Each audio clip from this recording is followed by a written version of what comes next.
This is a Lowell Observatory podcast. 5, 4, 3, 2, 1, 0. Welcome to Star Stuff, a space oddity. Hello and welcome to Star Stuff. My name is Cody Halfmoon, and today I'm with some of our favorite guests. We've got Kevin Schindler, co-host, but he's not just co-host for this episode, because we're here with Rader Lane, and they're doing the Astronomy in Residence program here at the Grand Canyon. And Kevin, are you an astronomer now? Is that? Well, it depends on how you define that. Yeah. Let's make some people mad. Not Come a on. scientist. Just kidding. So I would say not a scientist, but Yeah. like in the amateur astronomy world, you call yourself an amateur. So I would say not an astronomer scientist, Right. but I promote science and by writing and speaking and all that sort of thing. So And depends on how you talk it. coming to life in front of the camera for the first time, though not his first time on Star Stuff, is Dark Sky Ranger Rader Lane. Happy to be here. Wow. Look. Dark Sky He's Ranger, real. that's a cool title. Yeah, it is. It is a very cool title. I try to live up to it, but it's a joy to fail at it every day. Well, so today the star is really these two men right here. I want to know, first, I know that we've done this before, and anyone who's listened to season 1, forgive me.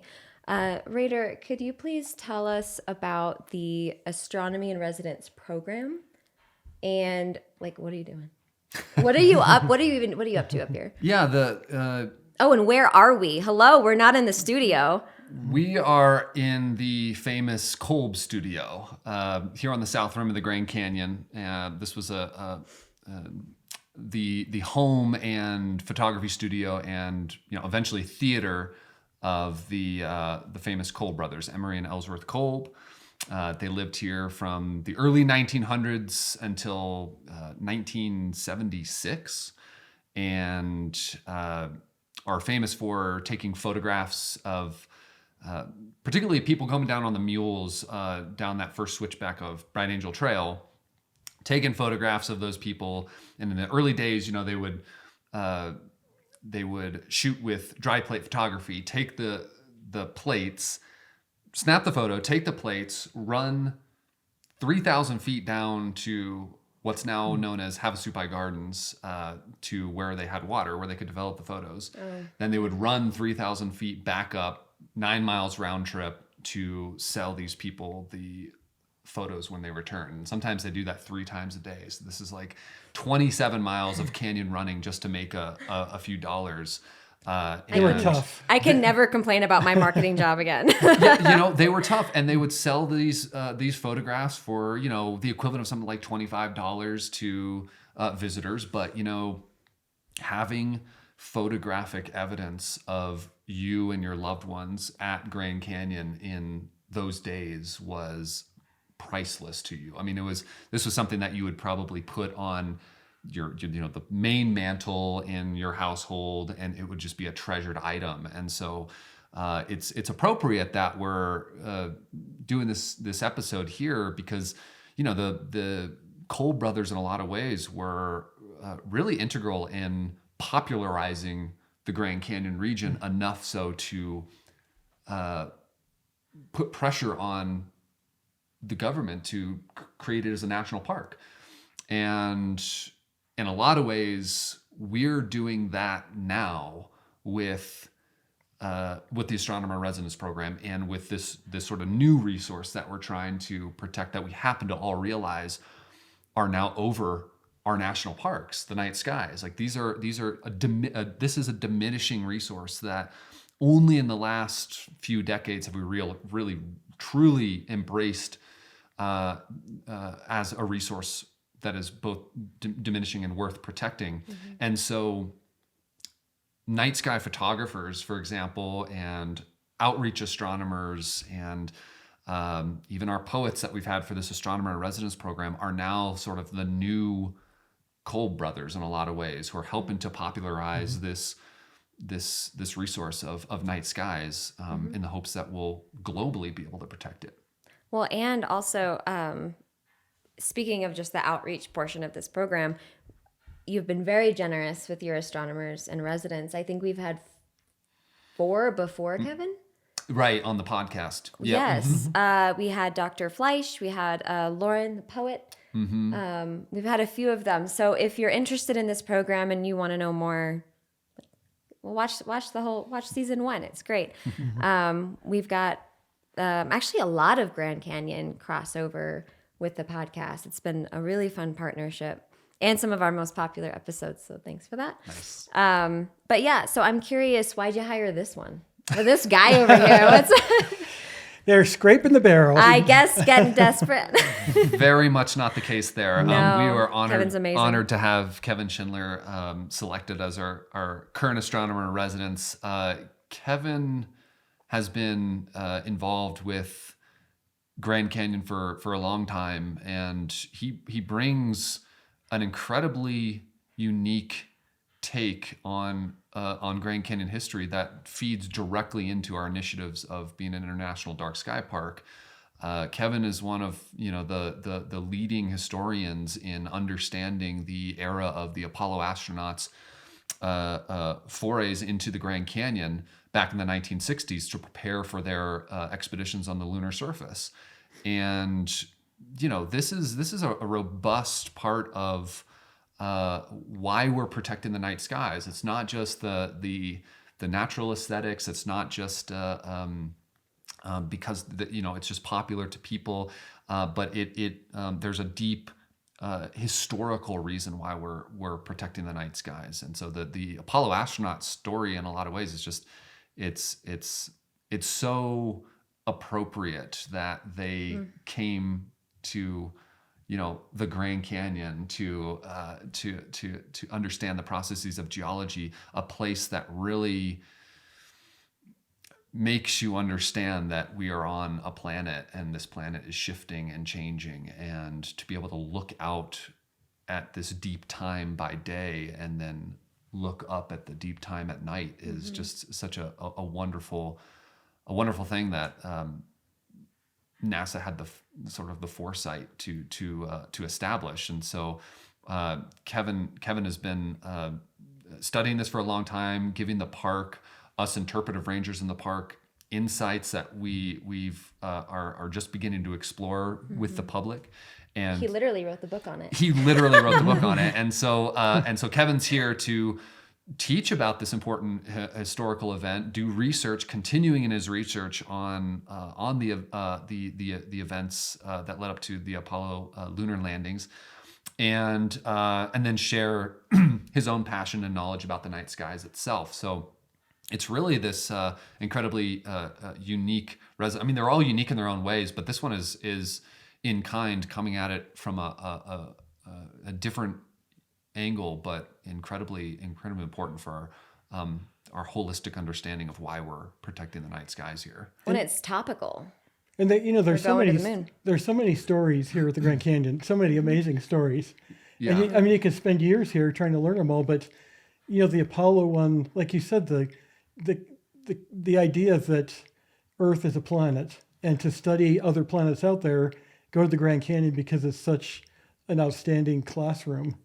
But and one of the reasons why the astronauts came here, so many people that come here every day. What is it? 6 million people a year come here. Right. And they leave inspired. Yeah. And that was one of the reasons for bringing the astronauts here, to learn geology principles. Not that the rocks were the same as what they find on the moon, but rocks tell stories, and to look at the layers of rocks and read the stories, but also, like those 6 million people that get inspired today, the astronauts, them getting inspired to learn geology. And it's something that happens every day here today, that people continue to get inspired. I think, like when we talk about that training, they get it. Like, of course, why wouldn't you come here? Yeah, the specific rocks might be different, but why wouldn't you come here? Yeah, no, absolutely. And so it might be good to maybe walk us through just briefly, like what that history was, like what was the point of that? When did they do that? What is that story about? And I think to me it's interesting because the Grand Canyon is one of the most beautiful, outstanding places in the world, and Apollo going to the moon was one of the defining moments of the 20th century. And to me, it was important. We went there for political reasons initially, but the reasons they came to the Grand Canyon for training was, okay, we're going there for politics, but let's do science while we're there. Right. And the pilots, the astronauts, they were test pilots to start with, and they weren't scientists. And while NASA is preparing to go there, and the government mandate is we need to beat the Russians, scientists like Gene Shoemaker said, if we're going to a foreign world, what a great opportunity to learn about it. Was it Shoemaker that did that? He was one of the one of the loudest voices. Carolyn Shoemaker is one of my, she's great. She's fascinating. Both of the Shoemakers, Gene is considered the father of astrogeology. Yeah. And Carolyn at one time had discovered more comets than anybody else in the world. And, he got off on a tangent, but I think something neat about her is they got married. Gene is an established geologist. He proves the creation of Meteor Crater, that it was extraterrestrial. Right. But great career. She raises the kids while he's working and such. And then she's 50 years old and says, what am I going to do now? The kids are out of the house. And Gene said, well, you could help me on this project. And she learns how to take pictures of the sky, and they start discovering comets. And she discovers more comets than anybody else. But up to that time. Like, I'm bored. I guess I'll set a record in astronomy. Yeah. So what a team. Yeah. But it's adorable. The geologists are saying, okay, we should do science. And we're going to do science. We need to train these guys because they're pilots. They're not geologists. But there's a problem with that, because not all of them are necessarily interested in learning geology. The mandate is we're beating the Russians to the moon. Right. What do picking up rocks have to do with beating Russians anywhere? And so, unless you're throwing the rocks at them. I yes, guess. exactly. But I don't think they did the wars that way. No. In fact, it's interesting because in later years, the astronauts and cosmonauts became friends, and it really was a nice, camaraderie that they developed. Well, they had a closet for shared Yes, right. close quarters. Not too far to go. Yeah. So the geologists said, Very okay, close. not all of them are into it. We need to learn basic geology, but also to inspire them to want to learn. And like all those 6 million people who come here every year, if you don't get inspired about geology here, it's not going to happen. Right. Oh my gosh, it's so true. They came here just for basic geology overview, to learn how to read aerial maps and they carried the tools of the trade, hammers, which we don't do today. Nobody takes those into the canyon. But that's more fun. If you've ever cracked a rock open with a hammer. But not in the canyon. Yeah. It's fun. Not in the canyon. But Don't do this. That's how important this was. Yeah. Apollo is getting special permission to do that sort of thing, to learn geology. And so they earned like the equivalent of a master's degree, not just here at the Grand Canyon. They went other places in northern Arizona and elsewhere. But the idea was, hike down South Kaibab Trail, 3 or 4 astronauts with 1 geologist. They go down in groups, and the geologist would explain what they're seeing, explain how to read the rocks and what the layers mean and what kind of rocks they are. And they do that going down, stay at Phantom for the night, and then hike back up Bright Angel. And on the way back, now it's the astronauts' turn to show how much they were listening. Right. And they did this over a day and a half or so. They hiked down one day, stayed overnight, came back. Oof. And that was a typical schedule for them. They didn't do a river to rim or rim to river back in one day, but they probably could have, most of them. I mean, they're pretty tough in shape. But it's interesting. These were a lot of mix of personalities, but there were certainly the type A's in there. And so when they were coming back from Havasupai by Gardens, as we call it now, then from there they could just take mules. That was kind of the end of the training. But so many of them hiked. The hyper competitive, like Alan Shepard, who was the first on the moon, he's going to be first. I'm hiking out. I'm going to beat everybody else. Right. So I think it's interesting because it's an important time in history. It's also part of the cultural makeup of the Grand Canyon. That it's, we know about the pioneers. Before that, the natives who lived here, 11 different tribes are connected with the Grand Canyon.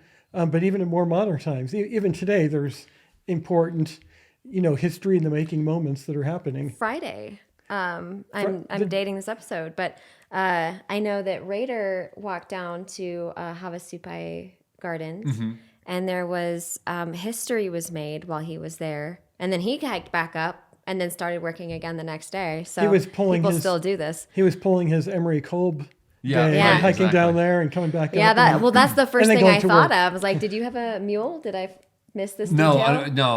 I was my own mule on that trip, and it was an incredibly historic event. We've been mentioning here and there that we've been saying what is now known as Havasupai Gardens. There was a recent name change to what most people probably still know as Indian Garden to what's known as Havasupai Gardens, and this is a long time coming. The Havasupai people are the ones who really deserve recognition and credit for this momentous achievement to really rename that place to its, the people who had been inhabiting that region for hundreds and hundreds of years. That the National Park Service back in the early 20th century forcibly removed from that area to make it a more accessible area as a national park, as a nascent national park, which was established in 1919, and so we've been able to rename it to Havasupai Gardens, officially, and we had a ceremony down there on Friday. Some Havasupai elders hiked down and said some prayers and some chants and some song, and together with some Park Service officials, and really just marked the historic event with that. And so it's a great history in the making, as you said, to rename this place. And it was a place that in the 1960s, as we said, the Apollo astronauts had hiked through when it was called Indian Garden, passing all the granaries and all the old farming areas of the Havasupai people, and it's just it's a real joy that we've been able to put it back into the place that it belongs, as recognizing it as Havasupai land, and we hope to continue that on and continue to forge the relationship with the Havasupai. One of the things that I find interesting is like Bright Angel Trail was made based on where a native trail had gone up initially. Right. And I didn't know that. and so it's being renamed, Havasupai Gardens, and then the trail, it would be nice to have more awareness about that, because the trail that the natives built then was created into Bright Angel, which is where the astronauts hiked up. Right. And so it's this continuum, it's been called different things or used for different things, but it's the same place. Yeah, it used to be called the Coyote Tail Trail. That was the original name the Havasupai people gave it. And I actually like that I name love that. a lot better. That's, of course, the English version. But What was it? I'm sorry, Coyote. the Coyote Tail Trail is what it was originally called in the Havasupai language. I'm only calling it that now. And you're right. I mean, it was the trail that the Apollo astronauts hiked up, and of course they were able to hike up that trail because it's basically on a large fault line that broke big pieces of the Coconino sandstone and the Redwall limestone into a configuration that people could hike down. I mean, a lot of people, why aren't there thousands of trails in the Grand Canyon? Isn't it like the biggest, grandest canyon? It's like there's not actually a lot of access points because there are these massive cliffs that would otherwise prevent you from hiking down. So big fault line along this area, which cracked and created a big scree slope that allowed for indigenous peoples and then eventually visitors and the Apollo astronauts to hike up and down this trail. And that's precisely a type of geology that they were likely learning about, right? Like this sort of the basics of geology. And there's really no other place than Grand Canyon, as good as Grand Canyon to study these processes of geology.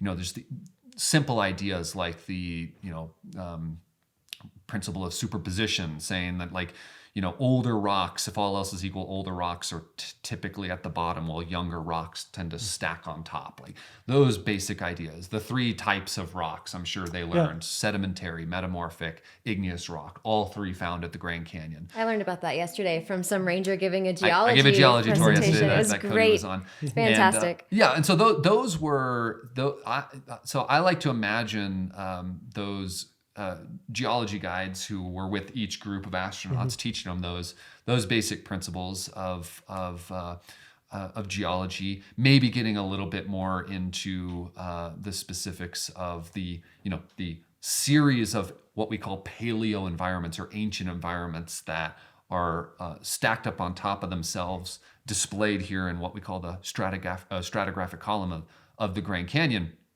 But there's, I'm sure they didn't get into this type of stuff, but there's also some really interesting geology relating to the moon that I like to think about when it comes to Grand Canyon. I mean, for example, like down in the Tonto layer, you can find what are called tidal rhythmites in the Grand Canyon. And so that's like really, it's evidence of tides coming in and out in sort of this ancient environment. And really that's physical evidence of the presence of the moon 550 million years ago, written into the stone of the Grand Canyon. Wait, how so? Can you? Well, so it's basically when the ocean would come in, the tide would come in, right, and it would deposit a little bit of material, and then the tide would come out, and then it would come back in again, deposit, and we've got those what are called tidal rhythmites recorded in the rock. Oh, so the moon because so the moon tide was revolving around the Earth, at and least it's like we have all this. I mean, we have theoretical evidence. There's all this evidence, mathematics and physics evidence to suggest the moon, was here 500 million years ago, but physical evidence that you can actually see a lot and longer, touch, right. and see and touch is recorded in Grand Canyon. I mean, and even thinking about things like when they got down to the bottom of the canyon, to the 1.74 billion year old basement rock, how much closer was the moon to the Earth back then? I mean, we know the distance. I mean, it was significantly closer than it was. Appeared a little bit bigger in the sky. And it's a fingernail every year. Yeah. Yeah, and I mean, I think it varies based on how fast your fingernails grow. Yeah, for example, there's a rock group called the Supergroup in the Grand Canyon that was established during the breakup of Rodinia 1 billion years ago, and we actually think that the breakup of Rodinia sped up the retreat of the moon during that time, like because of the configuration of the continents at that time. What? So there's really because of the magnetic pole. Just the way that the continents were arranged as the moon was revolving. It sort of helped to kick it out a little bit faster than ordinarily it would. You said it retreats at the rate of a fingernail every year.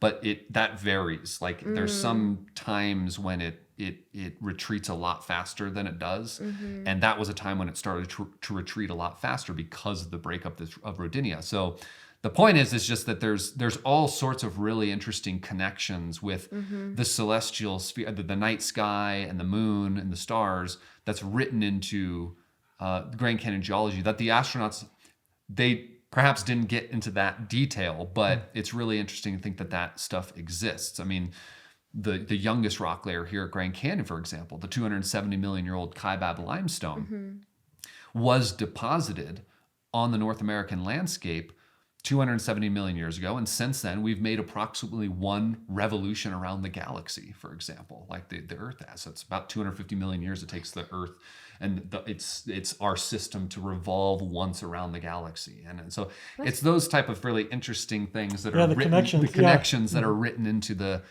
stone of the Grand Canyon. And it's just it's so incredibly wonderful to know that we were about to send people to another world, and this is the place that we chose that they should go to be inspired about this planet and about geology in general. And so if we had one place, where would we send them? We send them to the Grand Canyon. Well, and it comes back around too, and I learned this, I think, from Kevin, is they, when they went to the moon after getting excited about geology at the Grand Canyon, and I think Meteor Crater, and they went up to Lowell. Yeah, this was one of the first places. Yeah. Just to get the geology overview. That excitement. But then, especially when they got to where they were assigned to specific missions, and they would be studying specific areas of the moon, they would go to places that were more specific to that. But for the general geology, Grand Canyon, Sunset Crater, Meteor Crater, they all went there. And then they learned, they got moon rock, and they brought it back. And from that, we learned that the moon was a part of the Earth, right? Based on some calculations on what this rock, and there should be this amount. And the composition of the rock. The composition of the moon of the rock rock is similar to like what you find in the upper crust of the Earth. And so Right. it's really good evidence that the specific mechanics are still being debated, but you know, Right. early on in the Earth's history, a Mars-sized body probably bashed into Earth, Yep. blew a bunch of debris in space, and over time, gravity pulls that together and forms the moon. So the Grand Canyon was the impetus for getting them excited, getting them to the moon, learning about the Earth Yeah, once they got back here. and you know, like It's we really said, there cool. were other places they went. Yeah, of course. But you know, some of the astronauts, like Buzz Aldrin, commented on going to the Grand Canyon in one of his books and said, you know, it was essentially it was an inspiring thing. Where Alan Bean was another. He said it's where he really got it. You know, okay, we're going to go pick up rocks, but seeing something like this, a landscape like this, is and the ability to read the rocks and tell stories. It's not just a pile of rocks.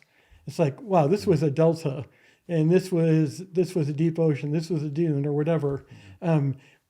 You know, again, not those specific rocks, but when you have that mindset that the rocks are telling you a story that's billions of years old, it's pretty neat that you can interpret that. Well, and this follows a deep history here at the park of scientists and explorers coming to this area to both study the landscape but also find inspiration. So another big historical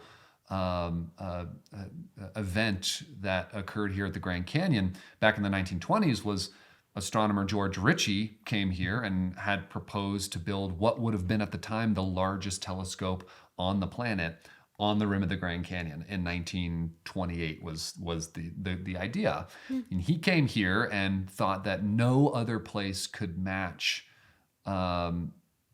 in profundity the beauty of the night skies as written in the nature before him. And so he thought we need to build an astronomical telescope on the rim of the Grand Canyon out near Desert View area. It was going to be the largest one on the planet. He proposed this to several of his colleagues. A French magazine produced an article with his help on this proposal, and they actually have a mock-up of the telescope superimposed on a picture that likely George Ritchie himself took of the canyon. And you know, the New York Times picked this up back in the 20s, and they were referring to this thing as some of the columnists were referring to it as the Desert Watchtower. Oh, And sounds familiar. that was 4 or 5 years before, you know, Mary Coulter took to the drawing board for what's now known as the Desert View Watchtower. And so some historians think that, you know, she may have gotten the idea, or at least the name for the Desert View Watchtower, from this proposed telescope that was supposed to be built on the rim of the Grand Canyon. In fact, Edwin Hubble came to the park mere weeks before he would publish his paper that would change our understanding of the Really? universe. I mean, it's there sitting on his desk likely. He comes to the park to test what's known as the astronomical seeing, to test the sky, the conditions. And he corresponded with some folks, I believe, at Lowell Observatory. Yeah, they did. And they, you know, they concluded that maybe putting the telescope even 500 feet or 1,000 feet back from the rim would have improved the seeing, because there's a lot of turbulence that is kicked up from the inner gorge that would distort the atmosphere a little bit. But still, it was this massive project that that nearly happened, and really was only for administrative reasons and the always administrative happens. reasons. well, it was the National Park Service really still figuring out what it was. I mean, the National Park Service was established in 1916. This was late 1920s, and so they were the superintendent here at the time, Minor Tillotson, was corresponding with at the national level, people like Horace Albright, and they were, he was. Minor Tillotson was actually an avid amateur astronomer. Not a lot of people know this, and so he actually, there's some letters that we have that has him demonstrating his bias, or he's calling it out. He's saying, I might be biased here, but I think we should have a telescope on the rim of the Grand Canyon. And the Washington offices declined it because, again, they were still figuring out what they were. But again, it's coming back to this idea that there's this historical thread of people wanting to come here to be inspired by the beautiful deep time by day, and then looking up at the deep time at night. And there's really nowhere else on planet Earth where you can do that and stand in between the two. And largely thanks to your work. I was in just leading going to the say, charge. you're naming all these people from, we talked about John Muir earlier. I know.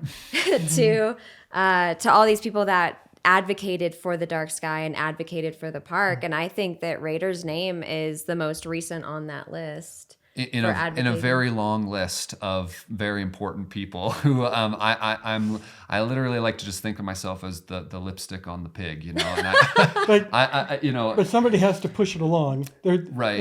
Any effort like that takes a lot of people, but somebody has to nudge it and keep nudging Our it. secret goal was to make you blush. Okay. But we have a bet. But I think something that, but what it did is really help build that awareness of the connection. Yeah. It's not just Tyler Nordgren, the first astronomer in residence, I believe, who coined the term "half the park is after dark," that there's so much to do here at daytime, but nighttime there's so much to do. And what I think is the timing of all this with, the dark sky part. You've started the astronomer in residence. There's these connections that have been there, but now it's easier to show people those connections. Mm-hmm. There's a better awareness about it, and I like the astronomer in residence program in the way that you've had artists, and we're talking about historical aspects, but the historical aspects that weave the story of astronomy with the park itself, the geology, and there's so many different connections, and that's something great about this. I think you mentioned Eddie McKee, or who was one of the early scientists here. We're here for several reasons. He laid the groundwork in so many ways for the scientific study of the canyon. He also started an organization that today is called the Grand Canyon Conservancy, which is the fundraising the official arm nonprofit partner, of Grand Canyon. Mm-hmm. And that's what sponsors the astronomer in residency program, right? Working with the Park Service. So the connections, I love how when you look back and it's like a maze. When you start at the beginning and try to find the end, sometimes you take a couple wrong turns. But with hindsight of looking back, with that hindsight, you can see the path. You can see how we got here. Right. And we're We still got here making because it. we got here right now. Rader and others of your era, and we go back and that The connects Rader us- era, we call the it. Rader era. That we connect to the astronauts, we connect to the Eddie McKees, we connect to the indigenous people. You can see how it all connects backwards. Yeah, absolutely. And I really like what you said about there being so many dimensions to the night sky. And I think we're realizing that, it is one of the main natural pillars from which we draw all our culture and art and philosophy from. We're realizing that this used to be ubiquitous over all of the world and the United States, and so it wasn't something to celebrate necessarily in national parks. Even at the dawn of national parks, you have early writings of people talking about what I like to think of as the charismatic megafauna of the night sky, like the planets and things like that, and early nature notes and things like that. But nobody was talking about the pristine nature of the night skies up until about the 70s or 80s. And and we're in a really interesting time where we're trying to like look back and see that trajectory of how light pollution has really overcome much of the United States. And we're now looking back at the history of Grand Canyon National Park and other national parks and trying to draw some new interesting historical content that builds that story of where we are as a nation and as a world, in that 80% of us, more than 80% of us, can no longer see the Milky Way in the United States. And so there are really these last remaining bastions of pristine natural darkness, and they're over our national parks. And so being able to have Kevin here as a resident and be enmesh himself in the culture of the park and under the skies, and take your knowledge and experience and passion and share that with visitors so that they can take that to where they live and spread that message is of utmost importance. And so I think that's one of the most exciting things about this program is that outreach aspect. And I think Kevin this last weekend had connected with hundreds and hundreds of visitors at its night sky programs. Yeah. Over 200 just over the weekend. Yeah, for one talk, right? Yeah. And so these are people who are experiencing pristine natural night skies for the very first time. And then to get a dose of some incredible Apollo astronaut history that, so many people can relate to. And we're going back to the moon, so it's again repeating and connecting itself again. Exactly. And this is something, that we were talking about the other day. I mean, we really should get the astronauts to come back and train here. Where are they? I mean, yeah. Get them down here. Kevin had that great idea where he's, it's basically every astronaut that's walked on the moon is trained at the Grand Canyon. So perhaps we should continue on that legacy. Tradition. And something else that you're talking about, the night sky, something to me that's inspiring about it is it's not just, we're getting wistful and saying, oh, remember dark skies back in the old days. Yeah. It's not too late. I mean, we're not going to fix the entire world, but they're like we did at the park. Replace the fixtures. And we're talking about fixtures, you save money by shining less light. And it goes well beyond the astronomy. There's the connection to the night sky. There's the health and welfare of wildlife and so on. But it's not irreversible. Like fossil fuels, not to get into political stuff, but fossil fuels, there's a finite amount of them. The dark skies is something we can turn the clock back. We can make changes. It's not too late. And having visitors here who see those dark skies and understand that they can do something. Maybe they're not going to, where they live, not going to have the darkness of the Grand Canyon, but everybody can do their part. Right. To get that connection, to make it, to go back in time a little bit in that way. Right. One of the first time and this was actually something that Rader and I talked about on the first podcast that you were on. The first time I saw the Milky Way was, it was such a profound moment for me that I moved to Flagstaff and now work at an observatory and started a podcast about astronomy, and now are doing outreach about how important dark skies are. And it was from one moment that I had in West Texas when I saw the Milky Way for the first time as an adult. Probably you have this at the Grand Canyon. I'm down at Lowell Observatory. We're just south and have the dark skies. And even from downtown Flagstaff that has more than 70,000 people, the skies are dark enough that you can very easily see the center of the Milky Way. Right. And every night when the Milky Way's up, every time I've worked, I mean, you hear the gasps, and I've seen people weep. Their whole life, they've never seen the Milky Way, and they look up, and I thought it was supposed to be clear tonight. Where are those clouds? Yep. We're looking at the middle of the Milky Way, and it's something that gets at the very core of who we are as humans. Well, and I don't know if I've mentioned this in a previous podcast, but we have this Bortle scale that we use to qualify our dark skies in any given site, and it's Bortle 9 to Bortle 1, and say Bortle 9, you're downtown Las Vegas, where you can see maybe 1 or 2 stars, 3 stars. Houston. Houston. Bortle 1 is you're in pristine natural darkness.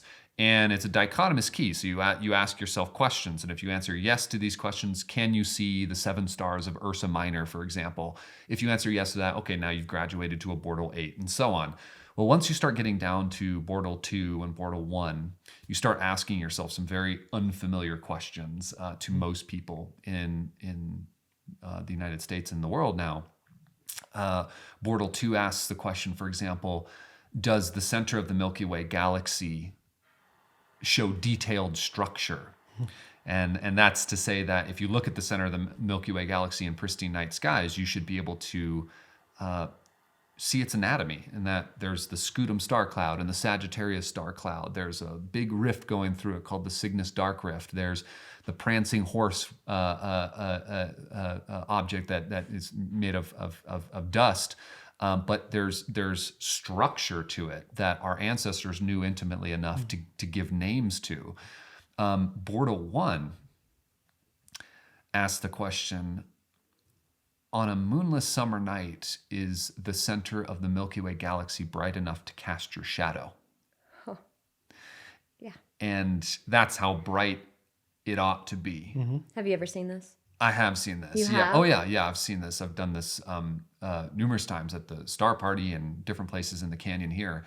You can see your shadow from the Milky Way. It's very, right? very faint. You can go like this essentially. You like move your hand in front of your other hand and see very faint shadow movement, and that's light During a new moon. during a new moon on a summer night, Wow. where the Milky Way is nice and high up, and this is how bright it should be. This is how awesome and spectacular and indeed terrifying it should be. That's right. That's what we were talking about. We were talking about because I this. accidentally called it terrifying. Yeah. And you were like, yes. It's incredibly complex emotions that people have been experiencing here in the canyon since time immemorial, and in a lot of ways, the night sky aids in us experiencing those really complex emotions that we don't have anymore in our sort of blunted emoji culture, that we experience now. We're happy, we're sad, we're scared. Sparkles. There's some stars. There's very unique emotions that you can only have in the most incredibly pristine and natural landscapes. And that's another aspect of what we're trying to protect here. Well, and also it's so strange that so last night Kevin and I were able to get a clear night, like a just beautiful. I mean, stars, interrupting other stars. It was that full up there, and we were sitting outside of the graveyard, drinking Coca-Colas and water, and looking up and just. It was so interesting to me because it is such a profound experience, and in a lot of cases, like with me, life-changing, literally. But also it's so natural. It feels like that's how it always should have been. Do you know what I mean? Mm-hmm. Like there is something missing, because I know that was why I ended up here. Is I went back to Houston and I was like, you can't see this and go back to living a normal life. At least for me, it was game over. Yeah, there's a very humbling aspect about sitting under the night skies.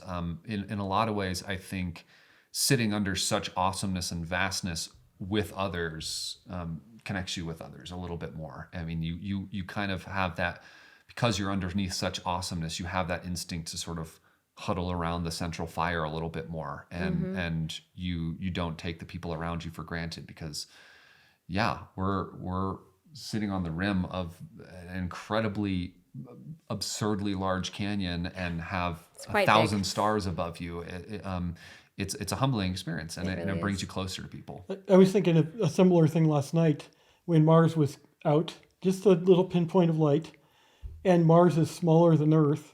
We're on the edge of the Grand Canyon and thinking that there's a canyon on Mars that's 5 times as deep and would stretch across the equivalent of the United States. And the scales of thing. And to look out here and imagine... The canyon's if you keep seeing me just look this way, it's teasing us. It's literally right there out the window. It's amazing. But no matter, the perspective... To come here to see it. That no matter what we have, there's something greater out there. Right. There's something that really captures our imagination.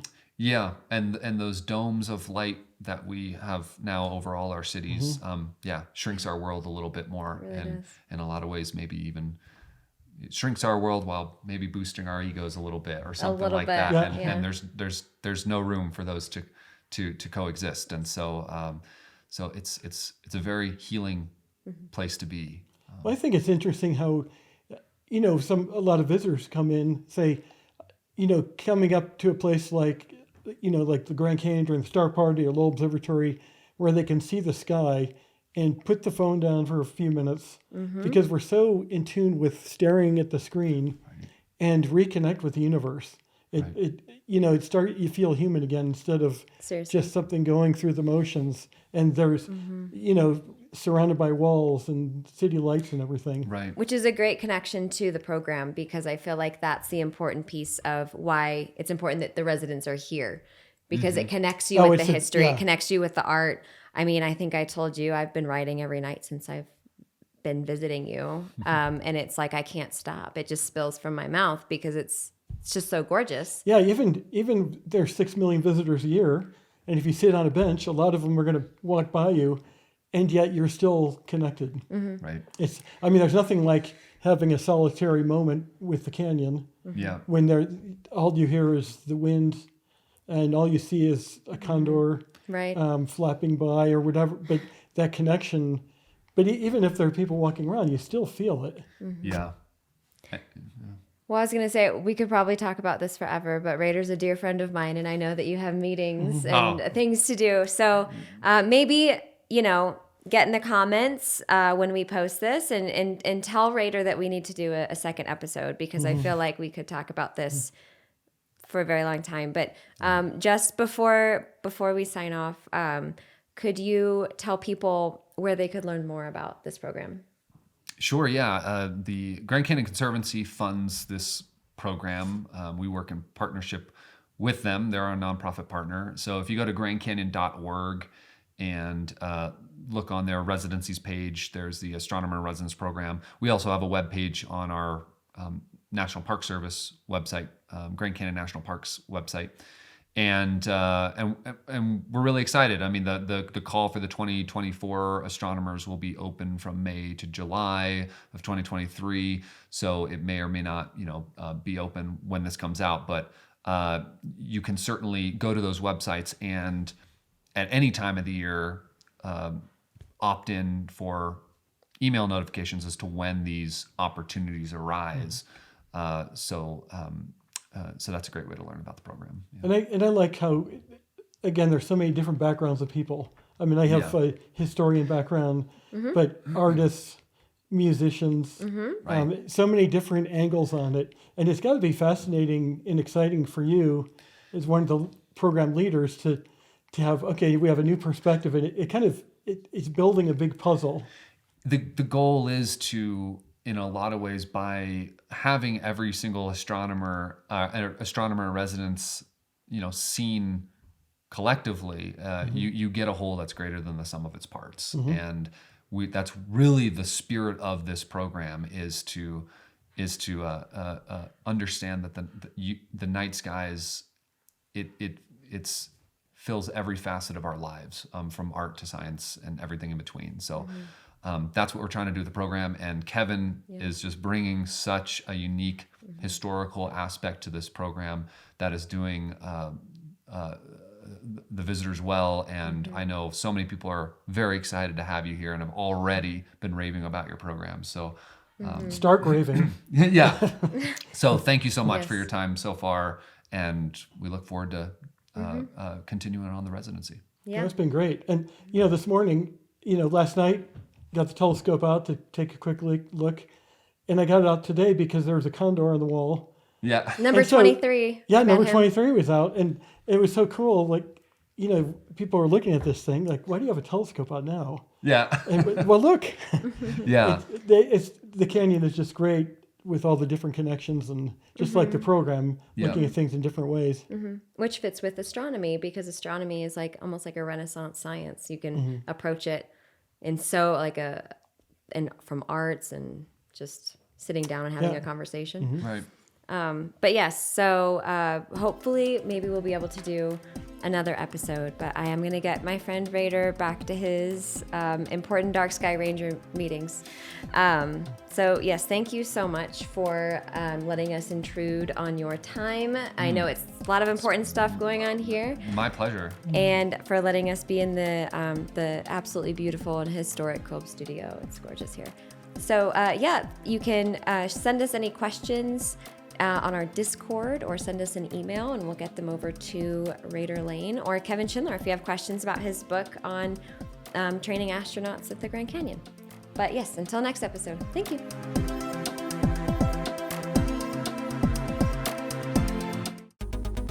This podcast was made possible by our members and donors. If you enjoyed this episode and want to support our nonprofit in making more digital education like this available, go to lowell.edu/donate. Thanks for listening.